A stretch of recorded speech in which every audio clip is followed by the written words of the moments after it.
What's up guys? Nandito na naman po ang inyong kabugnoy, nagbabalik. Samahan nyo na naman guys ang inyong kabugnoy sa panibagong araw na ito na naman. Siyempre bagong ligo dyan ang inyong kabugnoy at siyempre papasok sa trabaho. Kailangan naman bago pumasok sa trabaho ay di medyo mabangaw. Kita nyo naman guys, ang mabaho lang ay kabugnoy. Ipangalan kabugnoy pero sa totoo lang ho ay lagi humabango si kabugnoy. Hindi man sa pagyabang sa inyo. Kahit ako dyan nila akong magnaniyog ay nasanayan ko na ho lagi ako bago umalis din sa bahay pagkakaligo. Siyempre magpapamango muna ng kaunti. At baka naman mamaya ay magdadala ng chicks ika nga di pa ang naamoy si kabugnoy ay medyo mabango pagkagayon. Charot. Siyempre bago naman umalis niya si kabugnoy di si Mrs. Win nagluto na rin aking almusal sa umaga at ako muna daw mag-aalmusal para naman pag pumasok si kabugnoy di medyo malakas magkahig ng niyog at medyo maganda magkagat masigla. Mahirap naman tatrabaho tayo, wala malang kalaman-laman ng tiyan, kulang na nga lang ang laman ng utak tapos tiyan ay mawawala pa. Ay mahirap po at hindi makakonsentrate sa trabaho ng kabugnoy. Ang almusal ko pala ho diyan ay diari ho nagpatimpla ko kay Mrs. ng kape. Nang may timpla ako ng kape tapos nagluto ho siya diyan ng dila-dila kung tawagin, yung frozen food ho tapos kanin, di kumain ho ako ng kaunti. At para naman mamaya may lakas niya ako sa trabaho at na makakain naman ako, di siyempre inom ho ng tubig. Mahirap naman hindi inom ng tubig, baka mabilaukan. Machuchugi ho si kabugnoy pagka nabilaukan, medyo bata pa naman ho si kabugnoy, baka hindi pa ho nayaman ay yari na agad. Nayabang pala ho. Charot. Time check tayo. Baka mga 6:30 na po ng umaga yan at nang mamadali na po dyan si kabugnoy. Gawa ng tapasok na ako sa trabaho at baka naman may customer na tayo doon ay madatnan ho lang nagtitimbang ay magagalit ang aming buseng. Mahirap naman pag nagalit ang aming buseng ay hindi ko makakabali si kabugnoy pagka buseng ho ang nagalit. Ika nga mas magaling na ho yung sumusunod kaysa naman ho ika nga yung pasaway abay mahirap po magharap po ng trabaho sa panahon ngayon. Sa puntong yan di ako pupunta na sa trabaho magang-maga. Pinainit ko lang rin aking tricycle, naandar na po yan para mamaya alis na lang. Hey, back to work na ulit tayo. Dito na lang muna. At yan guys, nandito na naman po ang inyong kabugnoy sa trabaho. Kauna-unahan na naman ho inyong kabugnoy, number 1 na naman ho din eh. Step ang number 2 pala ho, gawa na aking kumpare nga pala ho ay din ho nakatira. Di siyempre ho siya ang number 1 na lang naman humauna pa ho ako doon ay dito ho yung nakatira. Talaga naman na rin si kabugnoy, dumali na naman ang kaulagaan. Charot! Yan guys, pagdating ko dito sa bodega, medyo pakit muna na kaunti sa camera at para naman ikaw ngay pumugi-pugi na mapagkagaling bagong ligaw, kailangan magpapansin nga rin sa camera.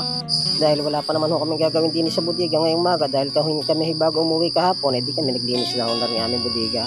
At fast forward na po tayo guys. Ngayon po yung mga 9:30 na po ng umaga ay nagdating na po ating biyahero. Ang kaunahan po natin biyahero, aring taga San Pablo, si Boss Ambuho. Tapos guys, habang nagkakarga ho kami kanina kay Boss Ambo, abay nakarating pa rin niya ho isa namin biyahero, ari naman ho yung taga Batangas. Ang pangalan ho ng driver na yan ay Ambo din. Ay nangyari ho din dalawa na ho ang Ambo nandito sa bodega ngayon. Sabi ko naman ho, ay mas maganda naman ho dalawa, ay dilibre na naman ho merienda pagkagayaw. Ika nga ni Borlolo, yari na naman ang ating almusal na yan, almusal merienda. Paano ho hindi mananabain yung mga kabugnoy? Po sa dami ho mababait na biyahero, pagka ho nagparne, di nagpapakain ho sa amin, lang naman ho tanggihan namin, libre. At yan ho, dumating na ho si Sakne. Si paring Julius pala ho. At baka ho magalit sa akin. Niluloko ko lang na Sakne ang palayaw. Kita nyo naman guys, nagkakarga si na Borloli. Doon pagdating na kung paring Julius may dala na ho din ng Lugaw. Pagkagarin naman napakabait talaga ng aming Boss Ambo. Boss Ambo ay sana yumama ka pang maigi para hindi lang lagi ari pa merienda mo sa akin. Shoutout sa iyo. Talaga namang napakabait din ang aking paring RE. Tapos guys, magdadala tayo dyan ng ngayog. Aring magdadala ho namin ng ngayog na rin. Taga rin nila ang arisahan nagdong una. Yan ho'y suki na ho namin at malalaki nga din ho ang dalang niyog niya. Pag yan ho nagdala sa amin ay di absoluto kami sa malalaki pagka malalaki ho ang kailangan. Tapos sa puntohong yan ay di ari ho at aking titimusan ho aking lugaw. Ang aking pinili ho dito di aring hita. Ika nga pagkahita ho ay di malaman-laman ng kauntian.